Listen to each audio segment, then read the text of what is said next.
on Facebook. You could see all of the beautiful logos. They're all decorated right there for you folks. The 16 logos of the AFC are all there, and they're by division. And no, I didn't have to go look at any information or a sheet of paper. Daniel members. So Jacksonville, Indianapolis, Houston, Tennessee of the AFC South. Then we have Pittsburgh, Cleveland, Baltimore, and Cincinnati of the AFC North. Kansas City, Denver, Oakland, for now, Oakland, and Los Angeles of the AFC West, and of the AFC East, the New York Jets, Buffalo, Miami, and New England. So today we are going to talk about the quarterback situations of every single one of these beautiful franchises. And you see the bookends here. We got some Jayhunville, some Jacksonville on one side, and then we got Foxborough on the other side of Foxborough, the Lobster. We got Lobster over there, and then we have, I almost went crikey. I almost did a little bit of Australian, and then we have Jacksonville on the other side. So Mike and I are hanging out. We're having fun. The facial hair game is with us. Fantasy football is with us. We are so ready. And unlike Yannick Ngakoue and other people of the NFL, Mike and I show up every week. So, Mike, how are we doing today? Awesome. How are you doing? I'm doing very well. I mean, outside of the fact that, I cover a team with players that think that they don't have to play half the time. I mean, besides that, I think life is good and life is going well. But I guess we got to start there because we're going to go down. We're going to go down the line here. So left to right, as the eyes of the world commonly works, left to right. We're going to start with the AFC South. So let's start with Jacksonville. Before we go to the quarterback situation, let's talk about the guys that are supposed to get after the quarterback. Telvin Smith says, I don't want to play football this year. And now Yannick Ngakoue in a contract season decided he doesn't need to be at practice. Thoughts? Yeah, well, it's quite interesting. Whenever I start to talk about players and their personal positions, their contracts, whether they're showing up, whether they're not, I try to put things in perspective. And what I mean by that is, let's face it, you and I have it pretty nice. We're not, Donald Trump rich, but we have it pretty nice. Yeah. We're not dodging bullets in Somalia. Okay? Yeah, right. So I look at guys that are making millions of dollars each year, and I think, wow, if I could make millions of dollars each year, I'd show up. Meanwhile, there's somebody who's not as fortunate as us, and they're thinking, man, if I could live in a house with air conditioning and do an internet show, I would have it great. I would show up to work every day. So you got to put things in perspective. Yeah. And what I mean by that is, as my dog is barking in the background, what's going on, Anubis? All right. Thank you, sir. All right. So what I'm trying to say is these guys have it pretty good, but you got to keep things in perspective. Obviously, there's a reason why these guys are sitting out. Telvin Smith better have a real good reason for wanting to sit out an entire year. Yeah. And Ngakoue, I can kind of see where he's coming from because now he's going to be looked upon to apply that pressure from the end. Now, I know they did well in the draft. I know they were able to sneak some guys in there, and I know they're going to be able to pressure the quarterback. And defensive line is the strength of Jacksonville, and the defense is usually the strength.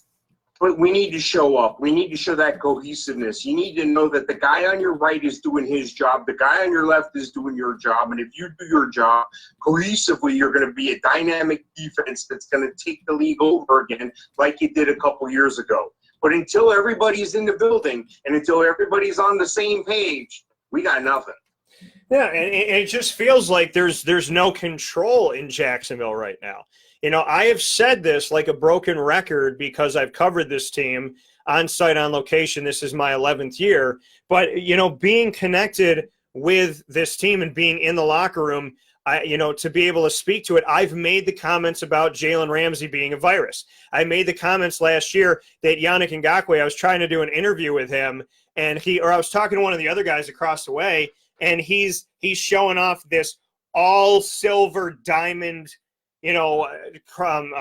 watch that he had on, and he's like he's having one of his teammates put his chain on for him. He's showing off the watch, letting him know how much it is. I'm like, dude, this is like game 14 in the season. You haven't won a Super Bowl. I'm happy that you can buy a watch that could have fed everybody in Africa, but can we talk about the fact that, it's like Yannick Ngakoue is in the locker room, and it's the Yannick Ngakoue show. And then Telvin Smith's in the locker room, and it's the Telvin Smith show. And Jalen Ramsey's in the locker room, and it's the Jalen Ramsey show. And, and Marcel Darius is in the locker room. It's Marcel Darius' show. So I saw this. The writing was on the wall. And I told people, Darius should not be on this team because he's not good enough to keep and deal with his BS. Now, I wouldn't keep you if you were the best player in the world and you were a pain in the butt. But that's just me. Other people say, hey, you got to keep Ramsey because he's a pain in the butt, but he's really good. Marcel Darius is nowhere near that. But I said about Telvin Smith and Jalen Ramsey, if they stop being team players, you got to get rid of them. Well, look at what happened. Dan, you're crazy. How could you get rid of Telvin Smith? How could you even fathom that? How could you be a broadcaster and be that nonsensical? Well, now he's not playing all year, so it would have made sense because if they had traded and gotten rid of him, then they would have got somebody who's at practice right now. So I see a lot of me in the Jacksonville locker room. I don't see a lot of we.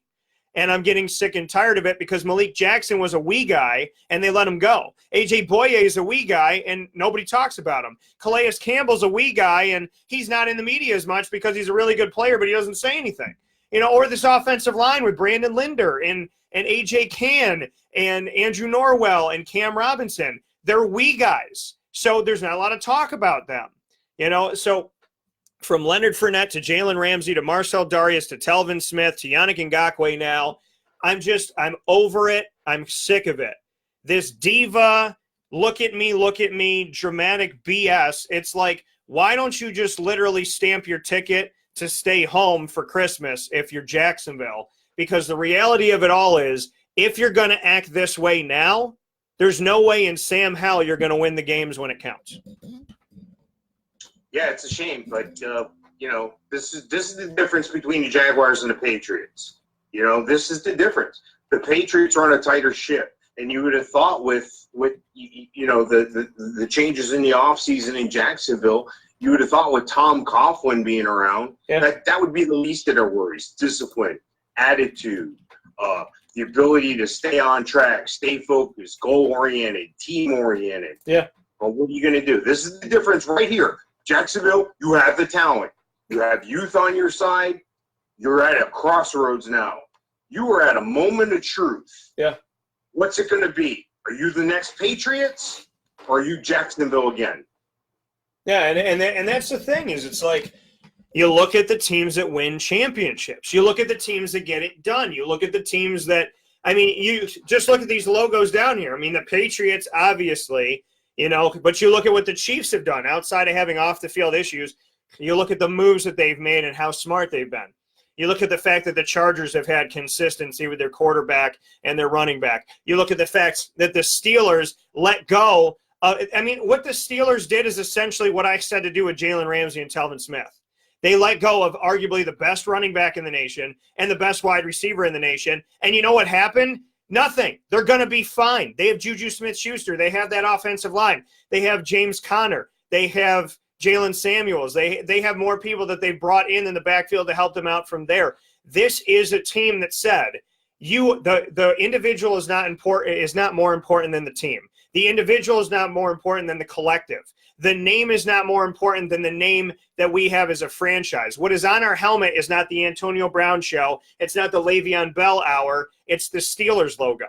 And they were willing to part with the best of the best of the best of the best in this nation, not just in Pittsburgh, because they didn't want to deal with the riffraff and the problems and the turmoil and the locker room. Because any NFL team that wants to win a championship, or any business that wants to be successful, knows that you could have the best salesperson in the room, but if he's selfish and egotistical and self-centered and pompous, he's going to affect the rest of the sales crew. You can have the best doctor in the world, but if that doctor is conceited and this, that, and the other, he's going to make mistakes. He's going to do brain surgery, not because he wants to save the guy, but because he wants somebody to write a book about him or put him in an article. The reality of it all is talent does not outweigh how you treat other people. And the way that Jacksonville is treating each other right now, not the majority, but the minority, the people that think that they're too good to have to go to practice, too good to have to follow the rules, too good so they got their own new set of rules. This is the beginning of failure. And I want to grab Jacksonville and shake them and say, what are you doing?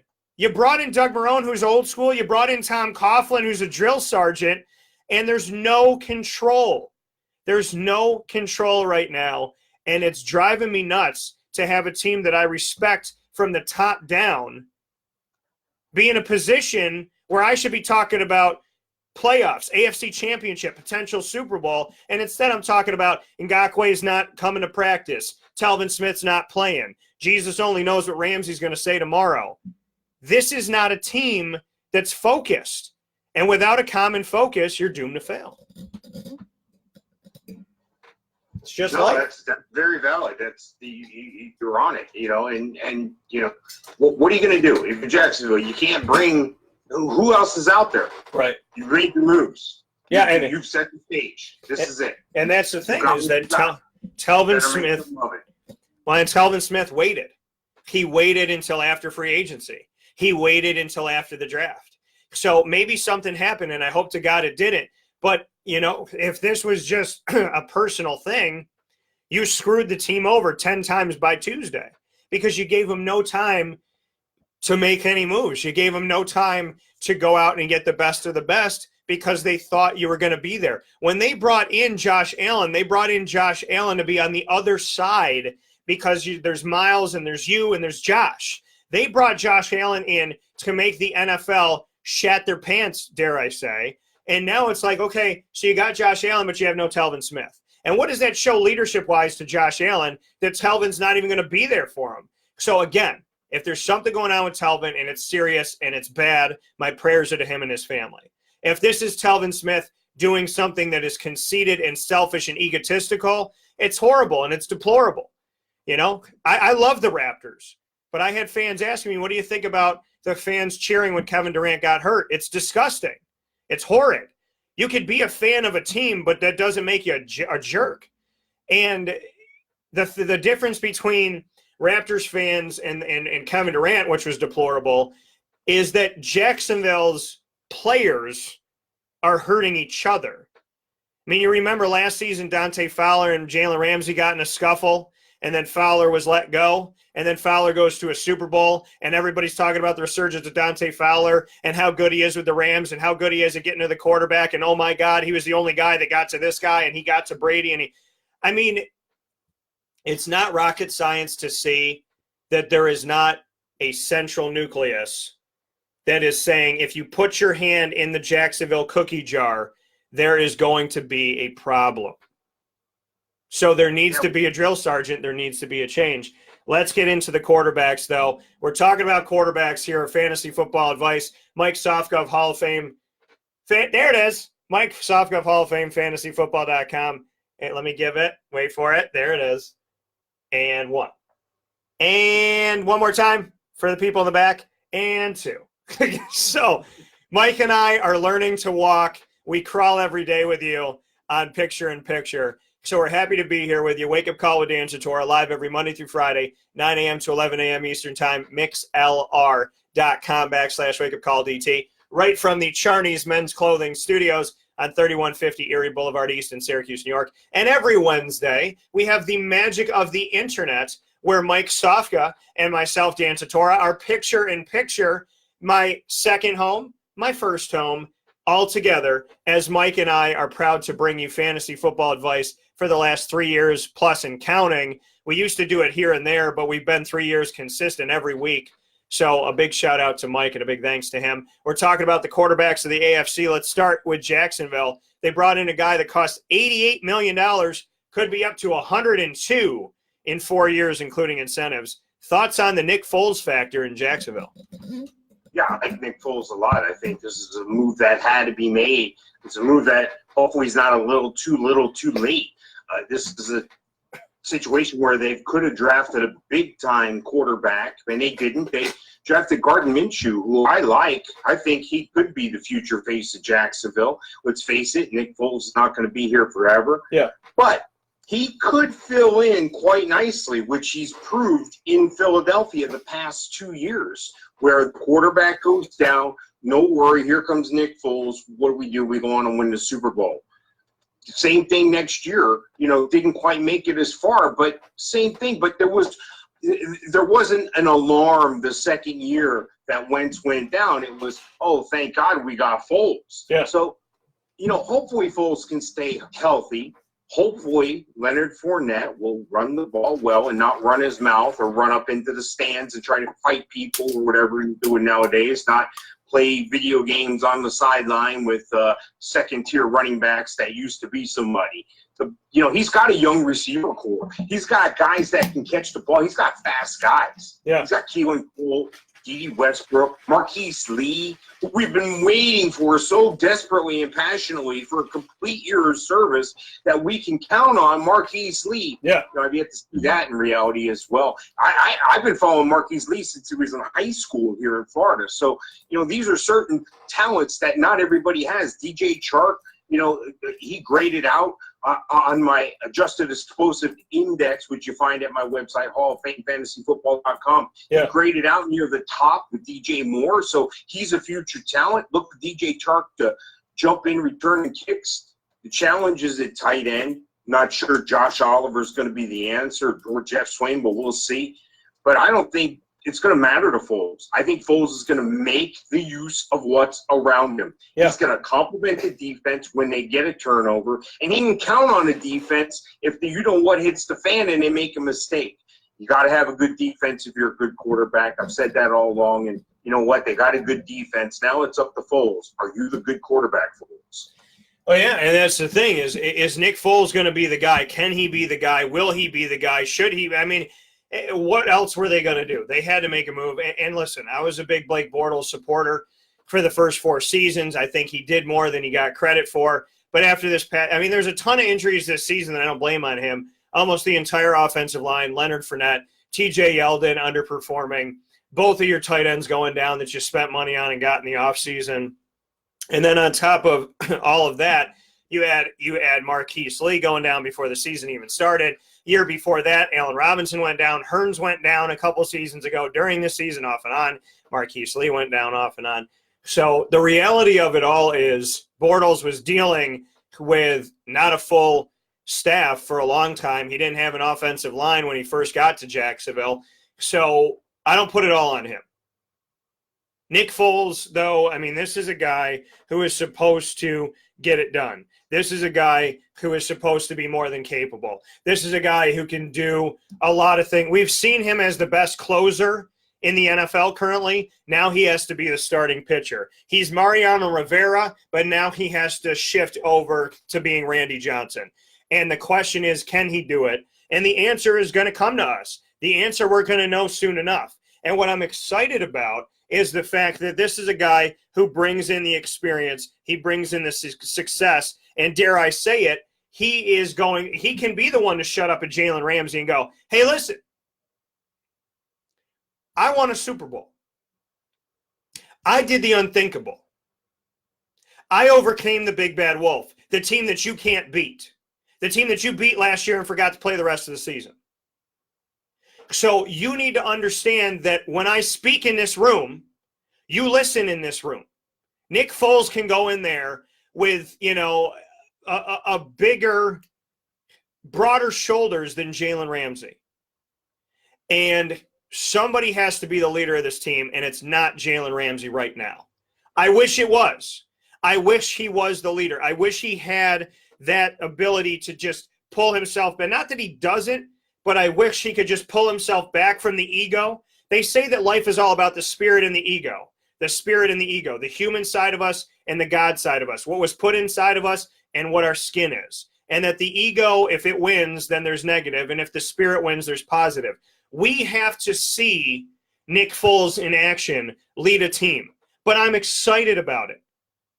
I'm excited to see this reality. I'm excited to see this happen. I love what Chad Henne did when he was there. I love talking with him. I love my time around Blake Bortles. I love seeing what he did at UCF as well. But this is real deal stuff. You are bringing in a guy who's supposed to get it done. These wide receivers are going to have to get their butts open because they got no excuses. You got your offensive line back. You're supposed to have your running back back. You got Raquel Armstead back there, who I think is going to be big things. Mike agreed with me on that. You got rid of some of the riffraff. Austin Seferian-Jenkins, who's gotten a lot of trouble with the Jets and with the Bucs. He's with Jacksonville. He gets hurt. He's off the Patriots already. A team that resurrects players let go of them. So it's, Godspeed to them because obviously they saw something in there too. So Nick Foles all I can say to the receiving core is if you're young and you're speedy and you got time on your side, show me. Because Foles is going to put some work in. Is he your starting number one quarterback? Not yet. Should you draft him? I would. That's my thought. The Colts, Andrew Luck. We know what it's like to not have him for a couple seasons. And last season, we know what it's like to see them numbers just skyrocket and see what he did for fantasy owners all over the country and outside of the country. Thoughts on Andrew Luck and the Colts? Well, he's got a new weapon. He's got a new weapon in Paris Campbell, and I'm sure he's excited about that. He's got a new weapon in, Devin Funchess. I'm sure he's excited about that. Eric Ebron came on strong last year. Running game still kind of lacks some flash in my eyes, if you ask me. Marlon Mack is not a premier back, I think. But, I think through role playing with Nyheim Hines and Jordan Wilkins, this is something that could become something here, in a nice committee or rotation. And that's, of course, painful for fantasy players. Andrew Luck is a top-tier fantasy quarterback. You can gladly draft him as a top 10 quarterback. That he could take your team to the promised land, but understand that he's just a couple years removed. I know he had, last year was a big year for him, and you could see that things are looking better and brighter for him, but yeah, it still worries me. He was out a long, long time, and stuff happens. A third of the quarterbacks go down during the year, so, just make sure you have a backup plan is all I'm saying. Make sure you have somebody that you can pick up late in your drafts that can fill in the unlikely event that he does get hurt. I'm not wishing an injury on Andrew Luck. Yeah. But I think Andrew Luck is a top-tier quarterback. I could rave on for hours about him. And, but the bottom line is the bottom line. He can take you to your fantasy football championship. Andrew Luck is that caliber of a quarterback. Yeah, and I think when it comes down to it, I agree with you that if he's healthy, he's a dangerous, dangerous weapon that you don't want to go up against. If he's healthy, I think he's better than some of the other people that you might lean on a little bit more. I think he rivals an Aaron Rodgers when he's playing his best, football as far as fantasy numbers go. So, I'm a fan. Color me impressed with Andrew Luck. I didn't think he was going to be as good as he was this past season, but he was. And I want to give him I want to give him credit where credit's due. And if we take a look at his statistics from last season, which I would like to do very quickly here, he had a 67.3% completion percentage, which was his highest in the last his career is 60.8. So he bested his career completion percentage by almost 10% better.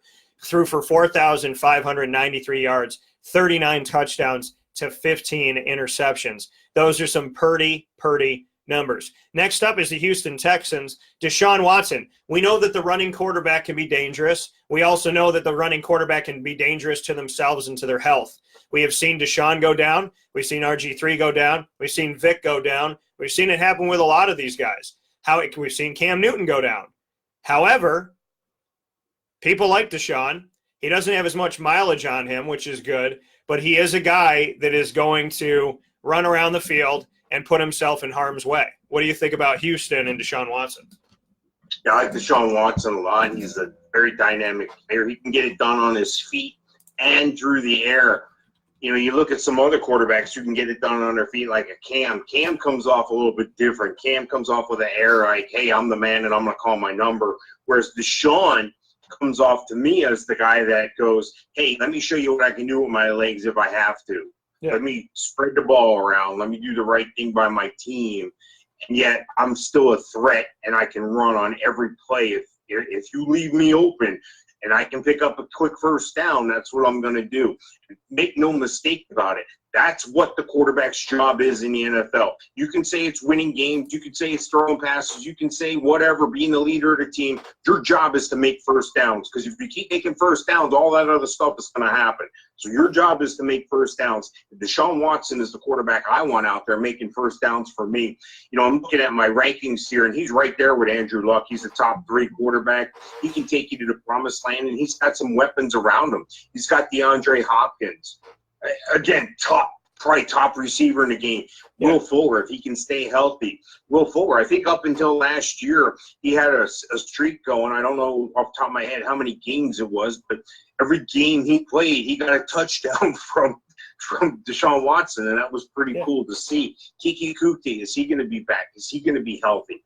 The running game, I don't believe in Lamar Miller. I don't think he's a strong running back, but you know what? Donta Foreman, maybe they'll get him in the mix. Something else is going to happen. They brought in a couple other guys. Maybe one of these guys will peak. I'm not sold on the tight ends yet either. I don't see enough from any one person. Jordan Akins, Jordan Thomas. Yeah. One of those guys needs to step up. I don't think it's Darren Fells. Watch out for Cahill Waring, the new rookie just brought in this year. But you know what? I'm still not going to take those things and hold them against Deshaun Watson. He does have a good defense on the other side of the ball, so I like Deshaun Watson a lot. You know, and that's the thing with Deshaun Watson. I think that, you know, I think he brings a lot to the table. You know, I like his elusiveness. I like the way that he plays the game.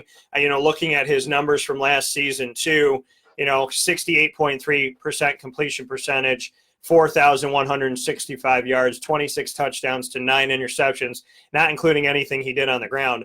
And, you know, to me, he is dangerous, you know, and I think that he's earned the right to be a mid to low end number one quarterback to a lot of people, depending on who you're drafting and who you're picking up. I don't think he's a bad guy to have by any stretch of the imagination. And if you get him, you get him. And I think it's a beautiful thing. So, you know, I like Deshaun Watson. I have nothing bad to say about him. I mean, I like his numbers. They're more impressive than I thought that they would be throwing the ball. And, you know, I got to cover him when he was at Clemson. I think he's a good quarterback. I think he does a lot of good things. I think that he could do a lot with Houston. But, you know, this franchise has just been confused. This franchise has just gone through a lot of change. And they, you know, remember, I joke about the Cleveland Browns having like 21 quarterbacks since they came back in 99, and the Cowboys having all kinds of quarterbacks and 2 former baseball players. But the Houston Texans had a different quarterback every season and during the season. And now it's changed. And I do want to give a shout out, as you see me drinking this on the show, I want to give a shout out to one of our newest partners, Body Armor. This is the strawberry banana. I was craving this like crazy when I was in Orlando because I was at Disney and they didn't have this on property. How dare. But Body Armor's here in the studio, and I'm drinking it and loving it this morning. So thank you to Body Armor for the love. But yeah, I mean, I think that Deshaun Watson could benefit from having some literal body armor because he likes to put himself out there. Shameless plug. But no, I think I think he's good to pick up. You know, I know you said like you're sold on him. I'm sold on him too. And you know, if I don't get maybe the first or second choice that I have, because I don't know if he's necessarily my first, I'm definitely going to, you know, if he comes to me, then I'm going after Deshaun Watson. I mean, I think it's a clear thing to make a move on a guy like that. The Tennessee Titans and the Marcus Mariota project, it continues, but now it continues with Ryan Tannehill behind him. Thoughts about that? Yeah, I think that's huge because Mariota is going to have some health issues, and Mariota plays hurt a lot, and Mariota has had some health issues in the past that have impeded his progress and held back his team, and that's a shame because he's a mobile quarterback as well. But I think if he can stay in a pocket a little longer, I think the addition of an A.J. Brown as a wide receiver is going to be huge. Corey Davis, we need you to step up. If you're Marcus Mariota, we need you to be that number one guy. I need you to be the guy that is a top 10 receiver. Not sure that he's there yet. They bring in Adam Humphries. Look for Adam Humphries in the slot to help alleviate some of that pressure. And look for Delanie Walker to help him out as well. But I think the Ryan Tannehill thing is huge. You can't underestimate that. If you're a Mariota fan or you end up with Mariota as your quarterback, I'm sorry for your luck, Chuck, but make sure you go get some Tannehill, I guess, if you want to handcuff. But I think Tannehill will be out there on the waiver wire, so you won't have anything to worry about. Look, Mariota's probably not going to take you to the promised land. No. He's a bottom-end quarterback on my rankings here. He's in the high 20s out of 32 teams. That's not good. But, you know, he could surprise you. Maybe he's your second or third quarterback. I don't know. Maybe your league will allow you or, you know, maybe you have enough bench spots to carry 3 quarterbacks. But Mariota's probably not the guy to take you to the promised land this year. Now, with that being said, he's going to have a Pro Bowl year and win the Super Bowl. Yeah, you're just totally.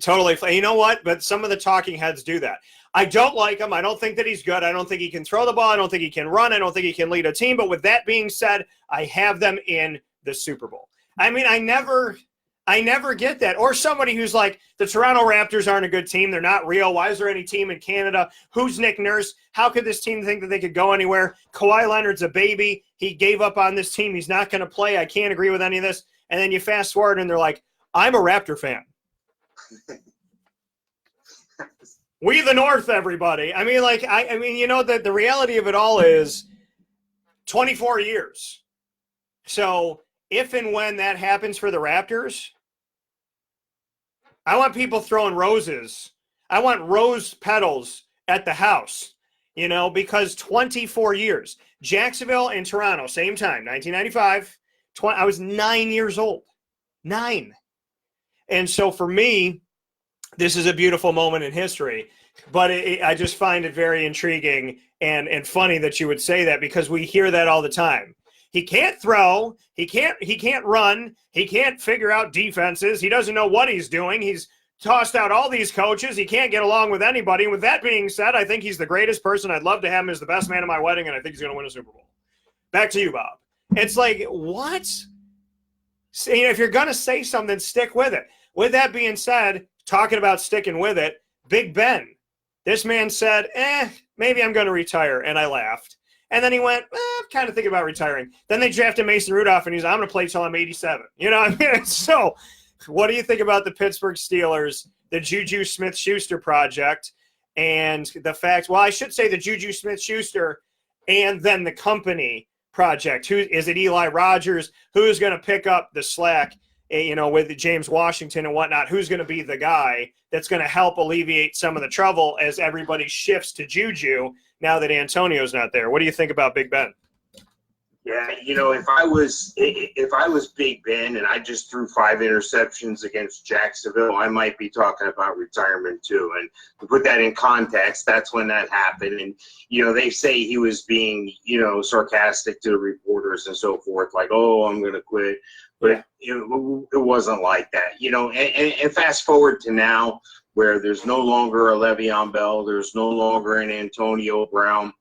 Pittsburgh's done themselves some favors by drafting well and bringing in the right talent.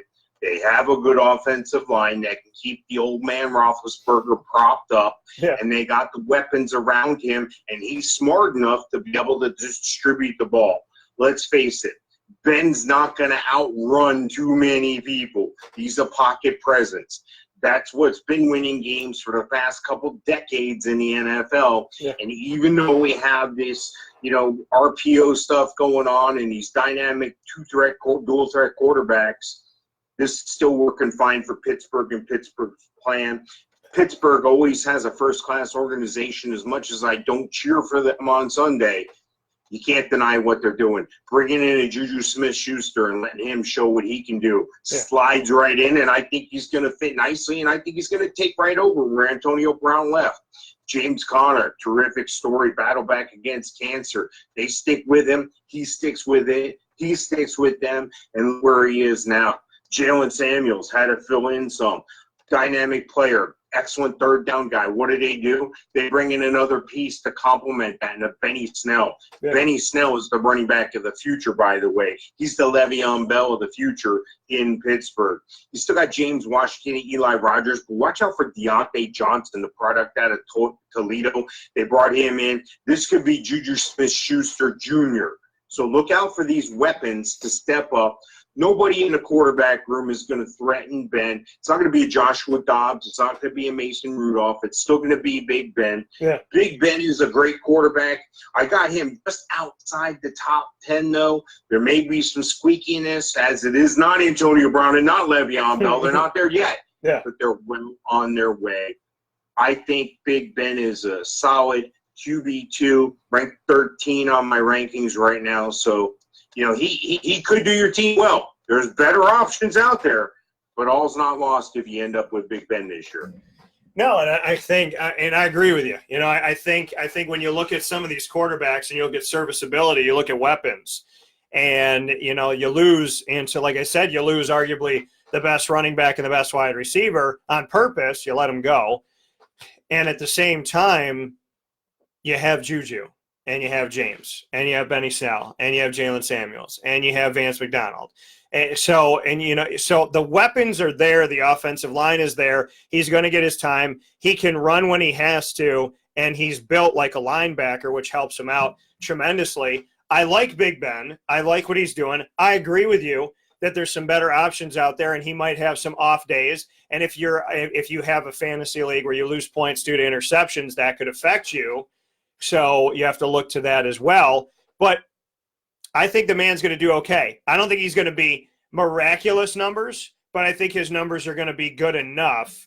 And I think that's, I think he's one of those quarterbacks where he's going to, reality-wise, arguably potentially look better. But at the same time, I mean, this man's playing in a division with the Cleveland Browns, and I think the Browns got a really good opportunity to win this division this year. So you can't just be looking at this thinking, it's going to be Pittsburgh's because it's always Pittsburgh's.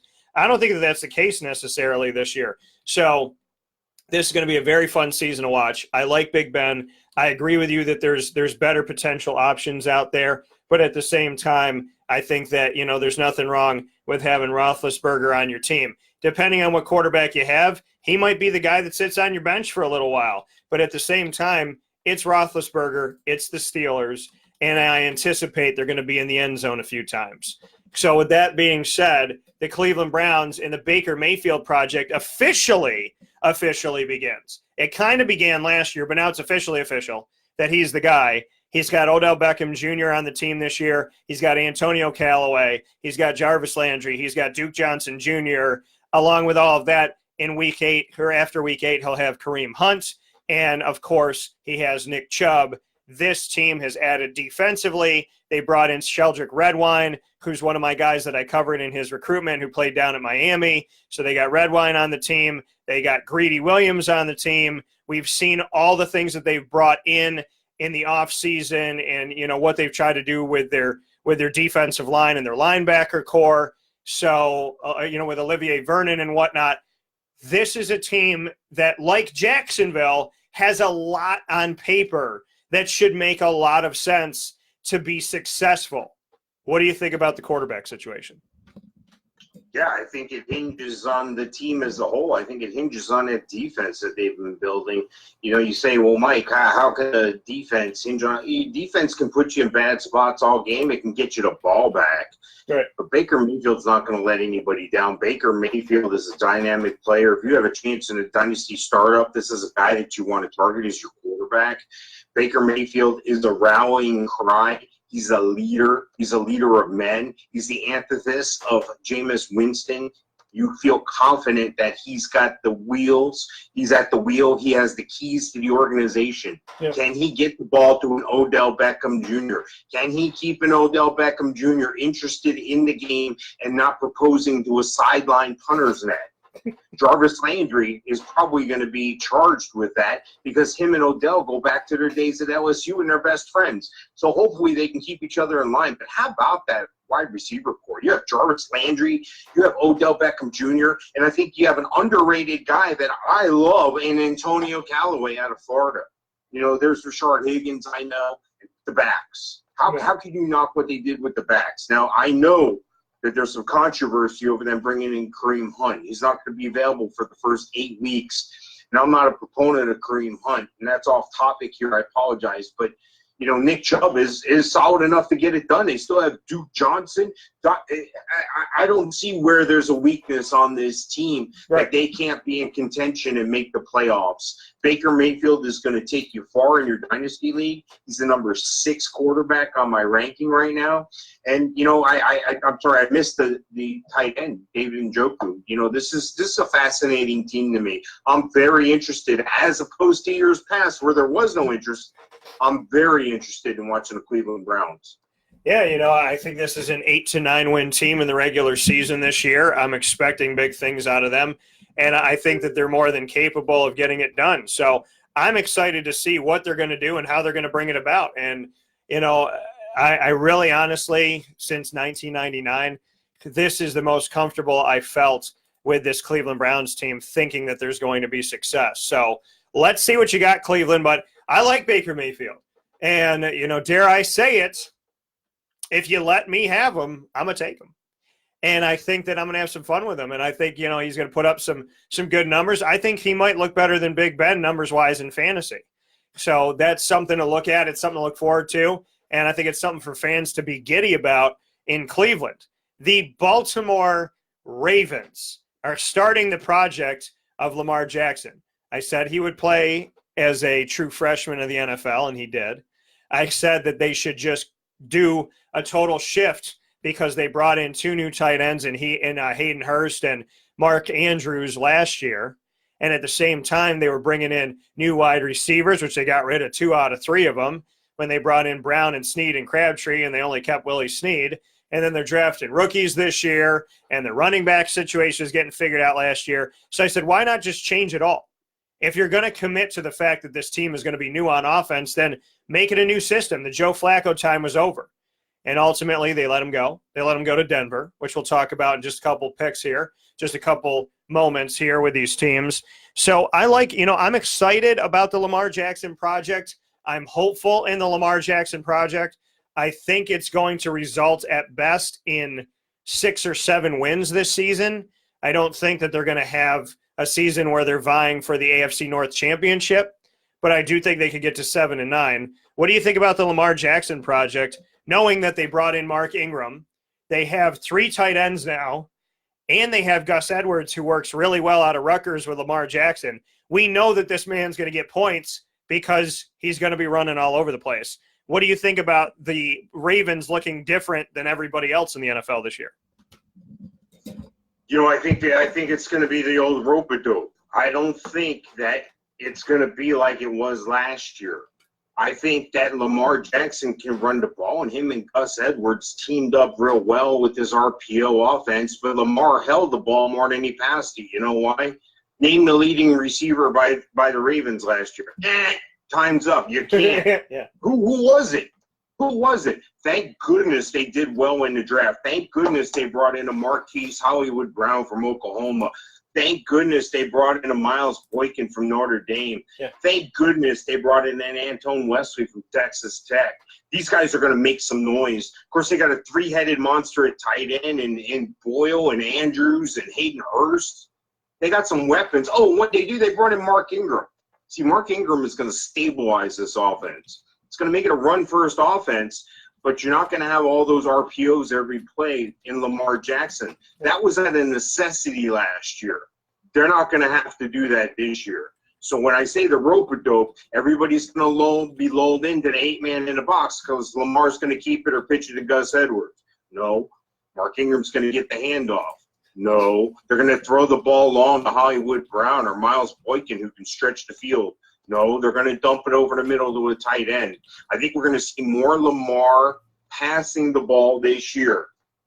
Now, like our other guys always do, with that being said, number 14.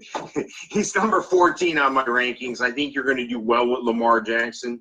I don't think he's the top-tier quarterback, but he's not going to let you down. Lamar Jackson's a good quarterback to have. And I agree with you. I like that. I like the get up close and the rate. With that being said, now back to you, Steve. But it's just one of those things where I really do. I think Lamar. If I'm going to carry 3 quarterbacks, if I'm going to bring in like an extra one based on how the draft goes and what's there, I'm bringing in a quarterback / running back. So if I bring in Lamar Jackson, he would be somebody that I would, grab and stash because why not? And people can say whatever they want to say about, well, I don't think this is going to work, and I don't think this is going to happen, I don't think that's going to happen. Listen, Cam Newton has gotten injured, but Cam Newton's also been to the Super Bowl. Cam Newton calls his number all the time, and we talk about how well that does for you in fantasy when he's healthy and he's getting it done. And when he dumps the ball off, when he passes it to Christian McCaffrey for 2 yards and lets him go, McCaffrey's going to handle business. So I think Lamar Jackson's in a good place because I am excited to see the system. I like that they're dedicating to it. They got somebody on their staff that was there with Michael Vick working with him in his system. So there is a belief that they can get it done. There's a reason why they entrenched these people to be here for this opportunity. So, is he your greatest option? No. Is he your top 20 option? But he's a good one to grab and stash because when you need that help on an off week or God forbid Mike and I are right for once, maybe just maybe, it's worth picking up a Lamar Jackson. And I'll take him. I'll take him at around 17 or 18. Laugh in my face. What do I care? When you're picking your second kicker, I'll be taking Lamar Jackson. The Cincinnati Bengals are going to round out the AFC North, Mike. What do you think about the Andy Dalton, oh my God, how much longer can it go on project? They kept Marvin Lewis for way too long as head coach. And then I said, if we put it all together and we said, what did the room look like when they fired Marvin Lewis? The boardroom of Cincinnati, right? Everybody comes in. Hey, how you doing? Hey, how you doing? Hey, how you doing? They all just came in right here. They sit down and they say, okay, guys, we just fired our head coach. Does anybody have any ideas? Fire them off. Let's just see what you got. Steve in the back. Yeah, I heard that Marvin Lewis is available. Great. Lock it up. You better lock it up. I mean, it's the dumbest thing. They fired him for like 2 days. Marvin Lewis was there and mediocre was acceptable. Then they let him go. Hey, Steve, you got any ideas? I heard Marvin Lewis is available. I love that idea. You know what? I think that's a really good idea. Do you think we could get him? Oh, yeah, he's still packing up his office. Of course you could still get him. So I feel like this is the Andy Dalton thing. I think it's maybe the A.J. Green thing, too. Cincinnati holds on way too long, but they drafted my guy out of NC State, Ryan Finley, who will eventually, I believe, take over this team. Maybe he'll take over when Andy Dalton gets hurt. I don't wish it on Andy Dalton. I hope that he doesn't. In the case that it does, you got a guy there that I think could do some good things. But Cincinnati, to me, is just maybe going to win 5 games this year, 5 or 6. I don't like the fact that they just hold on to mediocrity. And I don't think Andy Dalton's a bad quarterback. I just think he sticks out like a red-headed sore thumb right now. I like that, red-headed sore thumb. I like that. Thank you. Look, if you're going to draft Andy Dalton, you might as well just draft Ryan Finley instead. Because Andy Dalton's number 28 quarterback. Even though he has the weapons that he has, A.J. Green, Tyler Boyd, Tyler Eifert, can he stay injury-free? C.J. Uzomah. So what do? They know they got problems with Eifert staying healthy, and they know Uzomah can't handle it on their own. All these teams running multiple tight ends now, and you need those well-rounded tight ends that can block and catch the ball. Yeah. They run out and get Drew Sample from Washington, so that's going to help a little bit. You're going to see him sprinkled in there. And you know what? You're going to see some Trevion Williams, too. He's going to be sprinkled in there. Rodney Anderson, same thing. Giovanni Bernard's going to be Giovanni Bernard. You can't count on a lot there. Joe Mixon is the mainstay. He's the throttle. He's the Mark Ingram of this offense. Look, Cincinnati's not going to be in contention. They're the only team in the North that has no chance to win the North. The other 3 teams all could win the North. They're just not going to do it. I don't see Cincinnati doing it. I think they're too far behind the 8 ball. I think they hung on too long, and they may be hanging on a bit too long here with Andy Dalton. So, like we talked about before, he's got the weapons around him. It's just a matter of the execution. It's a matter of the play calling. Well, they've made some adjustments management-wise, coaching-wise. Now they have different play calling. Is he going to be able to, at this age, at this point in his career, get the ball to those dynamic weapons and put them in contention in the AFC North? I say no. I say stay away from Andy Dalton. Yeah, I mean, I would definitely stay away from Andy Dalton. If you decide, there's a little part of me that's like, oh, there's not a lot of guys left. Should I draft him? And then I slap myself. So if you see me hit myself publicly during any drafts this season, it's an Andy Dalton thought. So that's where I'm going. Okay, it's right here. And it's very disrespectful to someone who has Italian blood. So if I touch my face. Now, Mike, I didn't tell you this. I wanted to do this, and I'm going to do it at some point in my life because you know that I always choose comedy above it all. God, family, friends, and me, and then comedy. So I said when I go back to Disney, because I was by myself, so I was riding with random strangers. I said I want to, after the ride, just look at the guy next to me, and with the back of my hand, just like rub the side of his face and go, this was amazing, and you're beautiful. And then just get off the ride. So I think that's another show entirely. Yeah, but I think it would be funny. So I kind of feel like that with Cincinnati to Andy Dalton. You're amazing. You're wonderful. We had a great time. It's time to go. He's maybe the 25th quarterback on my thing right now. No. If you want to do it, do it. But it's not because Mike and I told you to. You can't tell us that. You can't say to Mom, well, Mike and I, Dan and Mike told me that if I did this, no. We told you the opposite, okay? And if you don't believe us, ask the dishes. I'm sorry. I'm still on the Disney time. So Kansas City Chiefs, we're going to jump into the beautiful thing called the AFC West.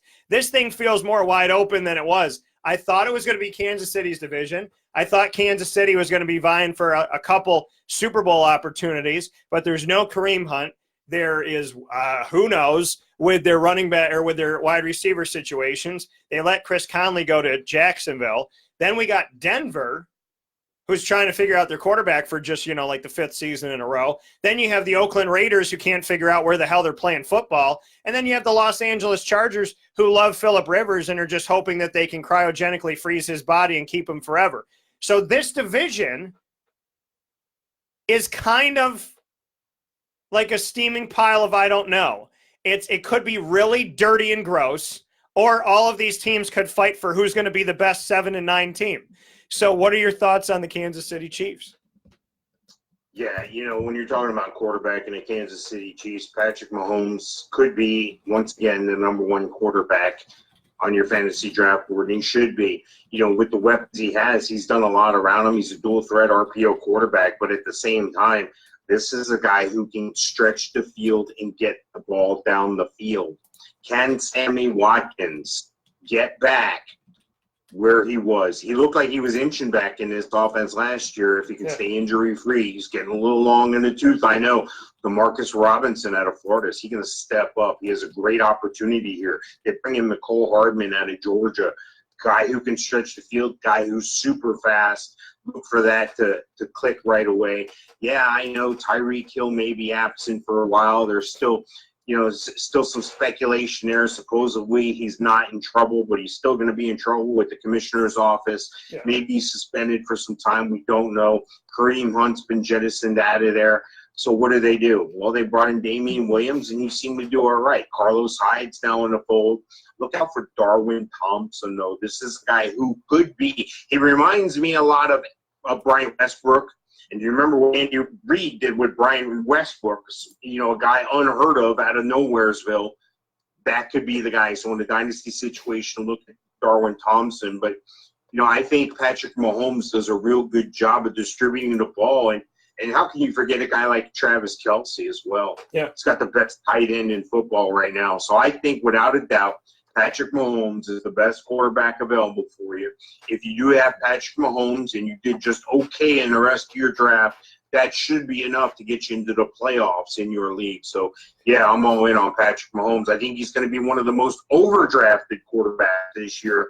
So be careful and look at our rankings and look where I'm telling you to take some people on the average draft position, because there's going to be somebody that's going to want to overpay for Patrick Mahomes. Don't let that be you. Top quarterback, but at what price? Right, and if you know anything about me, I never overpay. I'm kidding. That was a joke about something.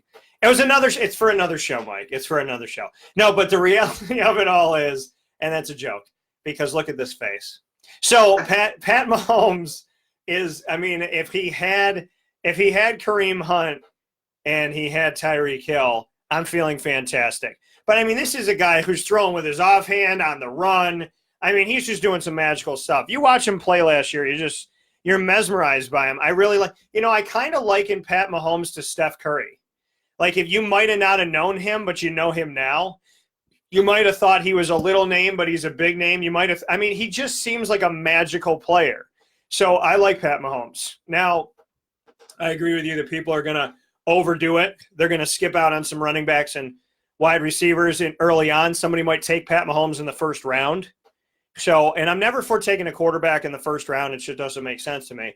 But at the same time, if I get Pat Mahomes, I'm happy. I think he makes players better. I think he makes this team better. I think that they navigated through a lot of turmoil last year and still almost made the Super Bowl. So I like Pat Mahomes. And I think he's just a terrific athlete. And like I said, he reminds me of Steph Curry. He's just one of those players that you can't help but watch. You could hate football and still watch Pat Mahomes. You could hate the NBA but still like Steph Curry. That's what I feel like. The Denver Broncos are trying out their 72nd quarterback of the last 5 years, and it's not named Brock Osweiler. Oh, my God. It's a guy who they let go. And I'm like, how many people are paying the contract that Houston owed Brock? Because he left Denver to go to Houston, and then Cleveland took it, but then he went back to Denver. So how many people are paying Brock Osweiler, or is Houston still footing the bill for all this? So it's going to be Joe Flacco, maybe this year and next year, with the hopes that Drew Lock can do it. I mean, to me, he's got to gain some weight. But it would be nice to see Denver actually successfully have a quarterback. Because mind you, folks, an old Peyton Manning that couldn't possibly do anything good with 4 surgeries on his spine won a Super Bowl, and granted the defense did a lot of work, but that man kicked some tail. And the guy Tim Tebow, who's not good enough to play quarterback because he just dinks and dunks. So does Tom Brady, but that's another story for another moment. And Tim Tebow defeated the reigning champion Pittsburgh Steelers in Big Ben. So there's been some good moments in Denver, but since Tim Tebow and Peyton Manning, there's been this many. So we're in a situation right now of, can Joe Flacco ignite this team? I think he can do some good things. They don't have the talent that they used to have.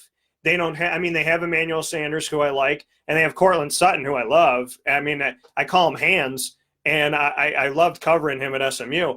So there's a lot of good stuff with Denver in that respect, and I'd like to think that Philip Lindsay and company can get some work, and Royce Freeman can prove why they drafted him where they drafted him. So I would anticipate Flacco is going to be able to manage the game, but the hope is that Drew Lock's going to be able to command the game. And I feel like this is a quarterback by committee. I'm probably going to stay away from it unless I need a backup, but I don't see this as a starter. What do you think, Mike? Yeah, not so much here either. Number 30 on my ranking here. Look, he's got some weapons around him. He's got some young, growing talent who's learning.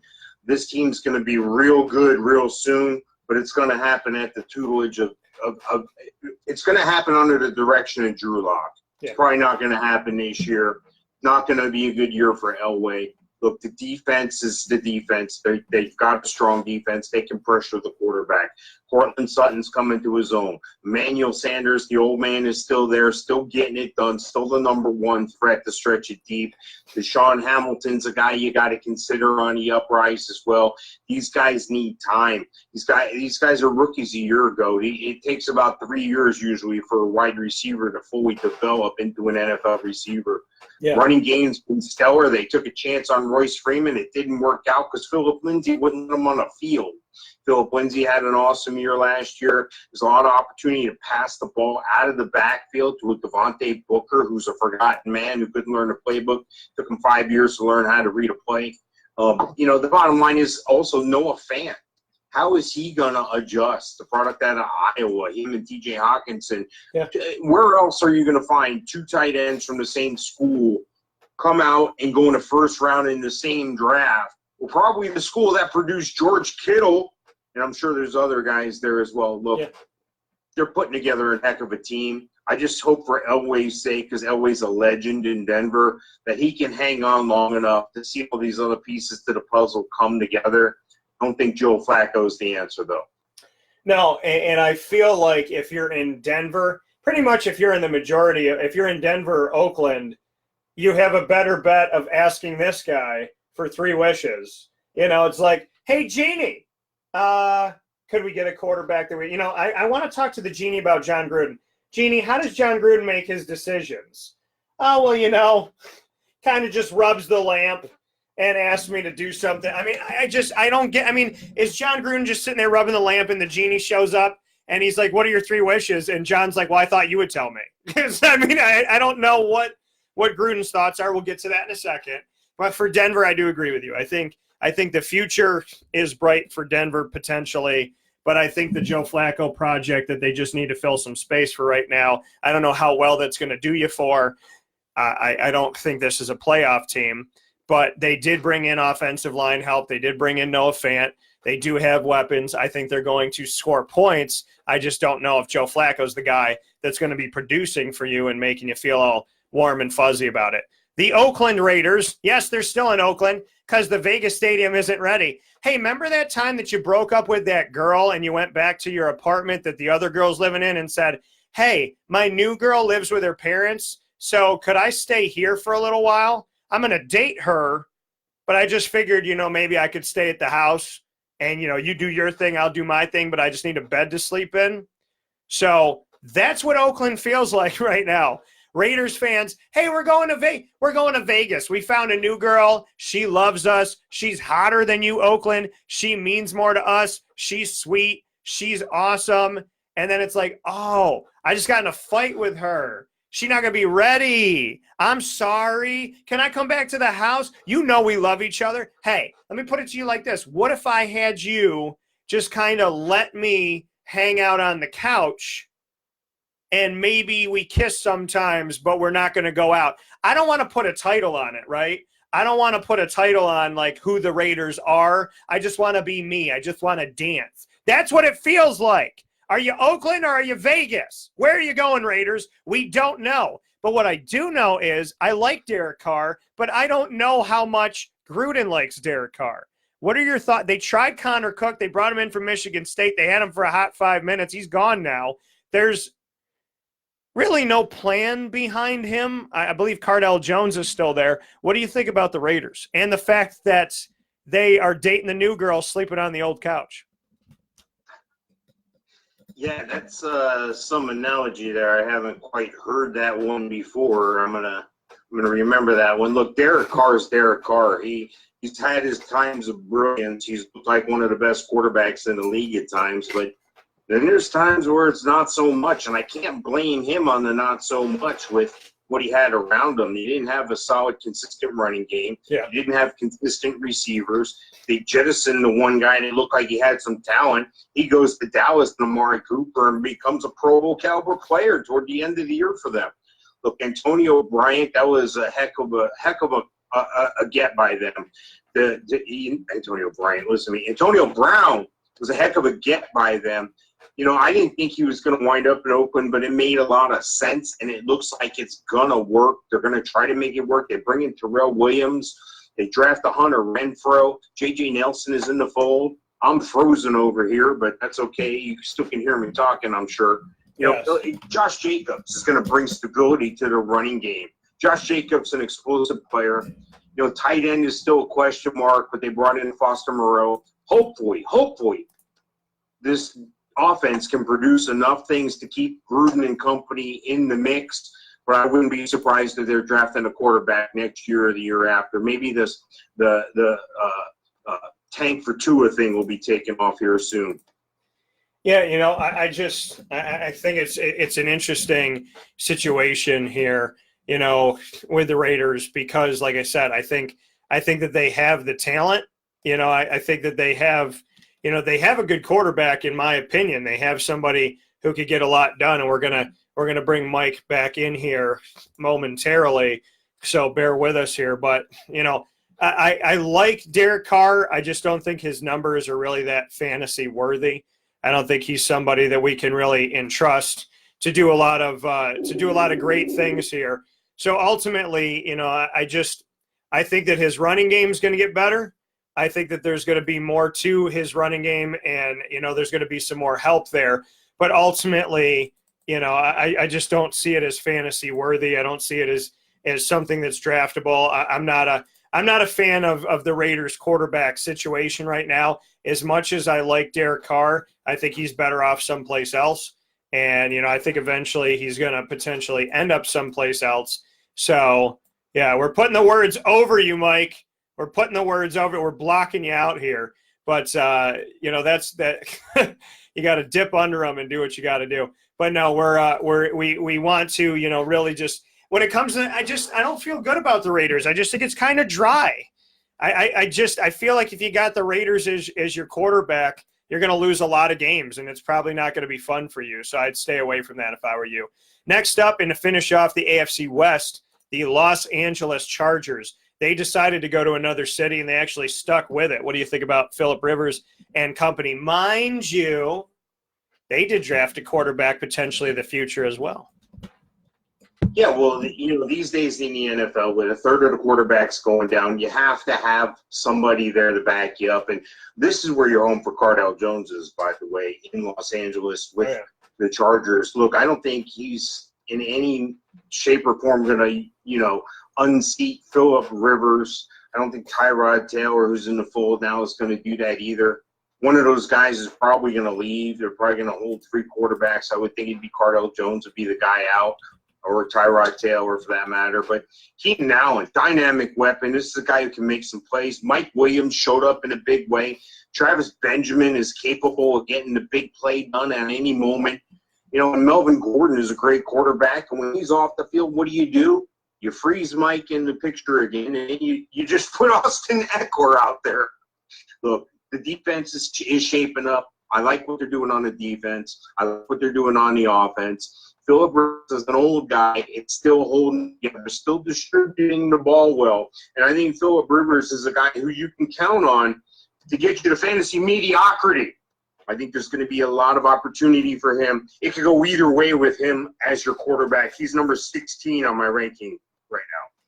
Yeah, and for me, Easton Stick being behind him, they said they might use him like a Taysom Hill like they do with the New Orleans Saints. So, that is something interesting. So if you have team quarterback like you have in the Wake Up Call Fantasy Football Challenge, you have the opportunity to pick up the Chargers quarterback, not just Phillip Rivers. So if Easton Stick comes in and they use that opportunity for him to, throw a few passes or be a wide receiver or run the ball, whatever it may be, if they utilize him and he scores and then Phillip Rivers scores, you get points for both of them. And that's the beauty of it. So we're going to take a step aside here for a fast break on Wake Up Call with Dan Tortora here on wakeupcalldt.com, your one-stop sports shop, and on mixlr.com/wakeupcalldt. We'll be back on Facebook Live momentarily on facebook.com/live now DT, and we'll have the AFC East to round things out.